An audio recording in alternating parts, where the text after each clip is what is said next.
Yeah! The big bad boys and girls champs 2022 there. Yeah, man.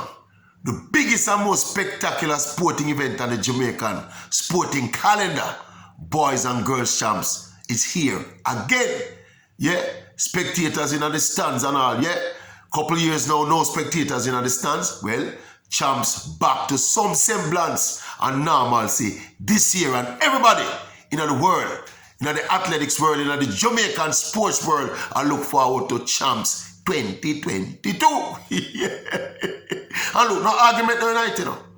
No argument no night. Champs is a big, a massive good, a massive, spectacular good for Jamaica. In fact, of the world track and field, right? But when you consider the spectacle, when you consider the history, when you consider the drama, when you consider the vibes, when you consider the energy, yeah, when you consider the whole package of what champs is, all of that against a backdrop of super performances at the age group level. No argument no in it said champs is a big positive on the general in the general scheme of things. But we have put our spokes in the wheel right now. We are telling us within that context of the wider positive, there are some glaring negatives. Maybe not that glaring, because you might have a peep beneath the surface, right? And dot some I's and cross some T's and extrapolate and analyze for see the negatives. But the negatives there, I'm going to point it out.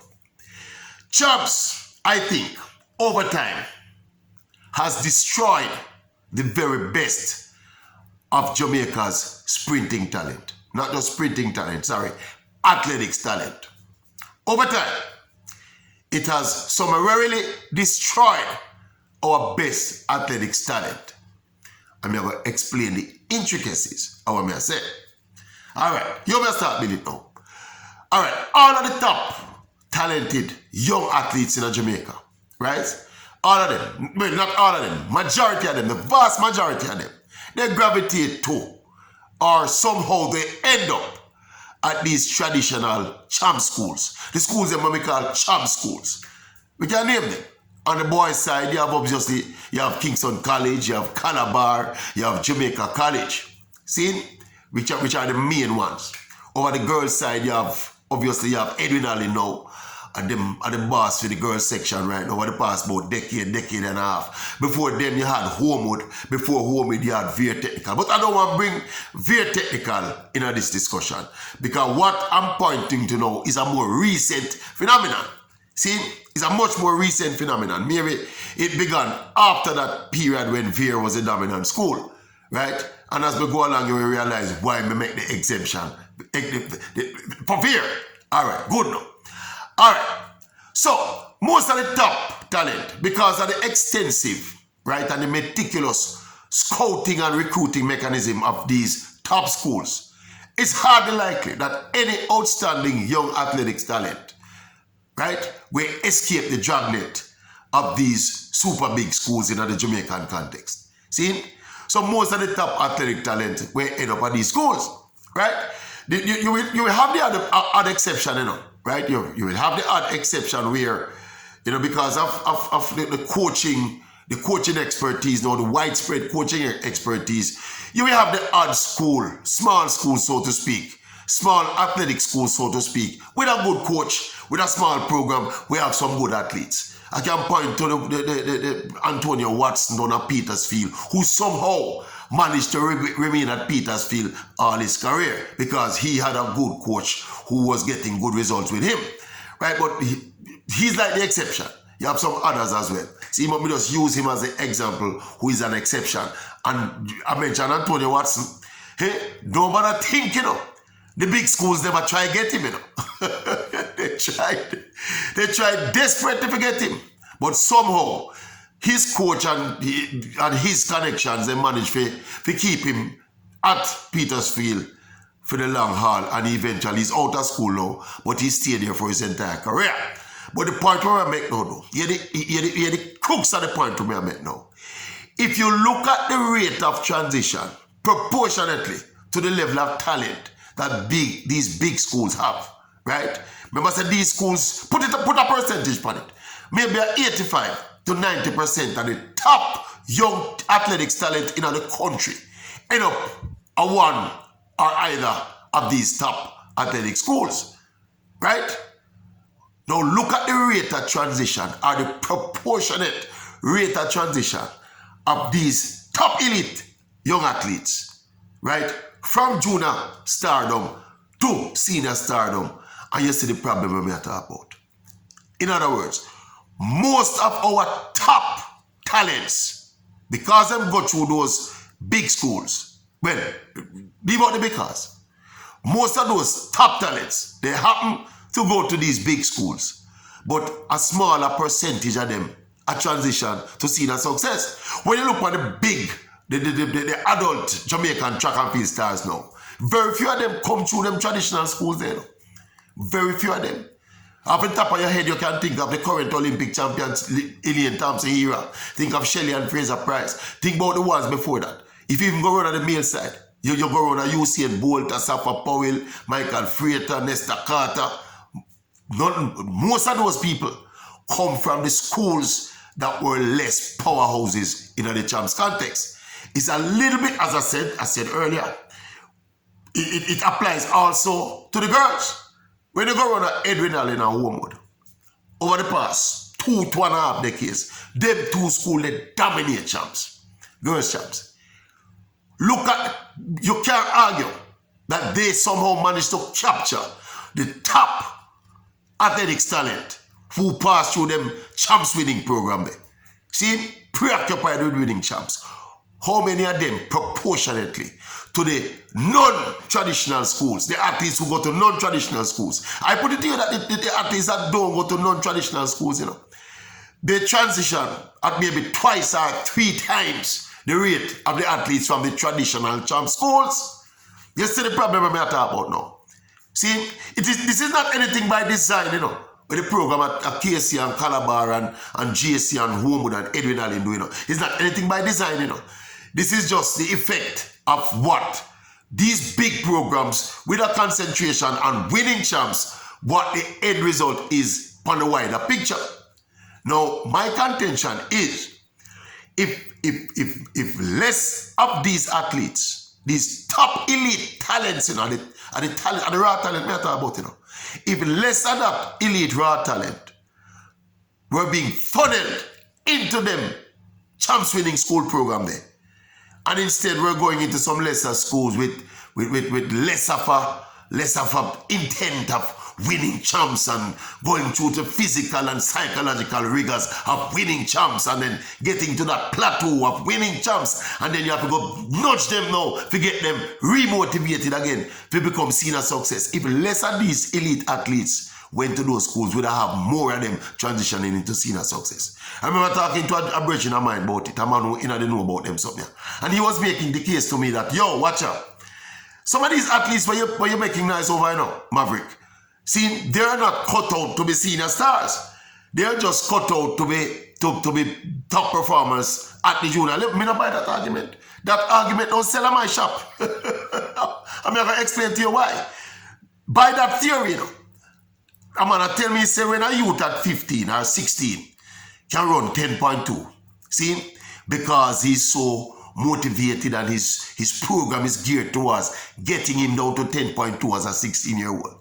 You can tell me if that youth was guided with a wider objective in mind. See? So that means that you temper his preparation, you temper his build-up to performing at his optimum. See? These are the youth them when I talk about generally, you know, around 10.2 at 16 and 17, you know. And when they reach 20, them go back around 10.4, you know. And stuck around 10.4 and 10.3. And occasionally them touch back 10.2, you know.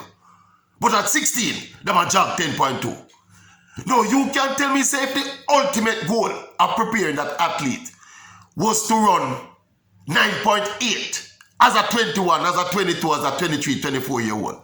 And he was then prepared accordingly. You want to tell me, say, that youth couldn't reach it so because him did destined or designed to peak at 16? No, sir. No science, no science, no read so. No common sense to read so. See, it is all about that physical. A lot of the times physical, you hear Glenn Mills talk about it all the while. When him get the star athletes, them from champs up racers, him say them mash up. Them learn to run wrong. Them are run wrong for the 7 years when them they are high school. Seeing them have some injuries when them they even know about. Scars, all over about physical scars. Not to mention the psychological scars, you know. Right? Because I talk about this thing already.